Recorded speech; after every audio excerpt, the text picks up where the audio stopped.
angry. People being so threatened with change because they see their power being taken away from them. That privilege they've had this whole time. Men are going to hate this episode. I know.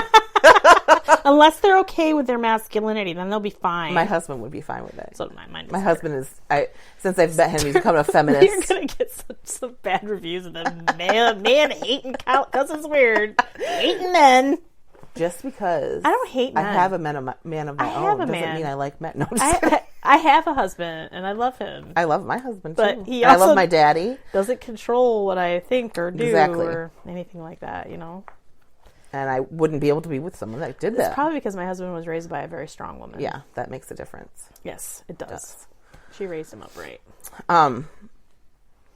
So that's pretty much my episode on witches and I love witch how stuff. we've been persecuting women in the name of witch for a very long time, and how nowadays witch means something different, and you're seeing there's more people practicing witchcraft and Wicca and paganism in general, and a lot of it is just like a reverence for nature, and following the seasons, and there's no devil worship involved. No, there's no evil. There's no devil in it. And there are people that worship, that use Satan, Lucifer, in their craft, but it's not about evil. And it's a total, if you read about, what's it called, Lucifer, whatever. I don't know about that one. Well, there are people that worship Lucifer. He is the center of their worship, like their deity. I mean, he was one of God's angels, according to the Bible. But it's not an evil thing. It's just like Loki.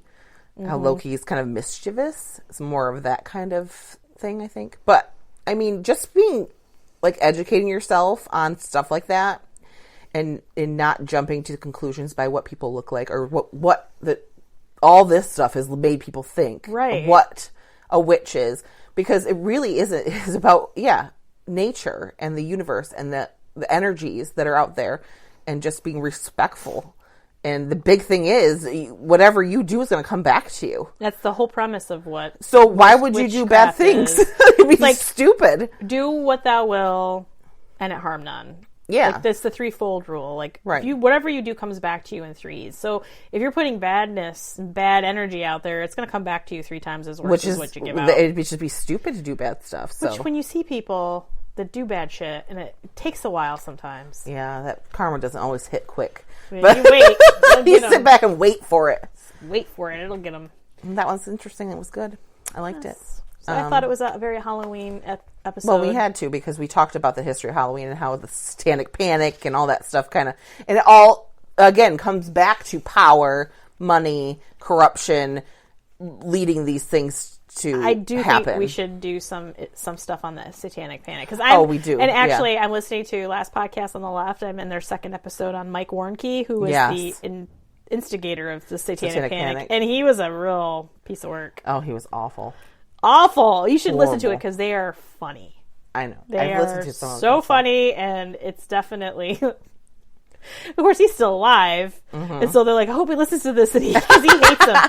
He follows them because they make fun of him quite a bit, and it's pretty fun. I love it when they make fun of horrible people. Make fun of horrible people, and it makes them mad. Yeah, he's a big liar. Like, he's a pathological liar. Anybody you talk to from his past, I'm sorry, that's all they talk about is how he lies. Evil. He's evil. That's evil to me. Like, people that spread this stuff are evil. He doesn't even. I mean, like, he believes what he says because he's a pathological liar, but it's like the crap that he's saying never happened to him. And he just is happy. He's like, he found his niche in people who listen to him and believe what he says. And that's really what it's all about, is he found people that believe him because no one else does. Because he's full of shit. Well, and if you think about people in power that are corrupt, they find a niche and they run with it. Yes. And they say shit they probably don't even believe just because the people. I mean, you think about Hitler. Yeah. And how he I think he really believed all of that shit, though. But regardless if he believed it or not, he was able to find... He wanted power. Yeah. That was what it was about. It's always men. Yeah. There are occasionally women who do whatever you can for power, but it's more apt to see it in men. Yeah. But I think, like, I didn't actually see the percentages, but I think with the witch hunts in Europe and in the Americas, it was probably more than 80%, 80 to 90% women who were killed. And I think a lot of the men probably that were killed were ones that they were trying to get rid of anyway for power things. Yeah, or right? they were related, or as like the husbands of the women who Right. were accused of witchcraft who denied it, and they were the ones they were like, well, you're going to be burned as a witch too. You're probably under her spell and don't know it. And they did it to cleanse them and save them. And that's really most of the men in Europe who that happened to, it was to save them because their women their had soul them. was corrupted or whatever. Yeah. Or they had money. And even so, like even if a wealthy man, his wife was like accused, he'd have to pay all this money to cover after they killed her. He'd still have to owe their them banquets. Money, basically. And their everything else. Yeah, he has to pay for the judges and the witch finders to sit around and get fat and drink wine and eat roast. Well, now that I'm thoroughly worked up and mad, I hope you all have a great week. If you want to follow us, you should follow us at The Cousins Weird on Facebook, on TikTok, on Instagram, and on YouTube. You can listen to our podcast. And if you have ideas, you want to give us cool ideas, or you want to share anything about our episodes, reach out to us at thecousinsweird@gmail.com. And if you want to support our podcast, you can do a one-time $5 donation, buy us a beer, or you could do a $5 monthly one where you get free cool stuff from us. You get extra content. It's going to be awesome. It's buymeacoffee.com/backslash The Cousins Weird. And we have merch. And that all is on our website. And I'm going to link all this stuff in the description of our episode, because that way you don't have to try to find it.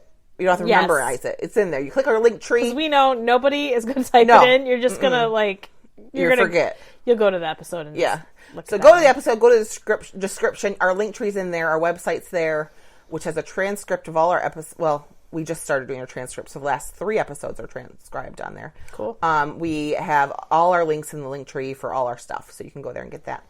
And I have to wait to go home because I think I'm drunk. Yep. And don't forget, friends. Stay freaky. She's drunk and she can't remember. Wait, it's my turn. Stay freaky, friends. Bye. Bye.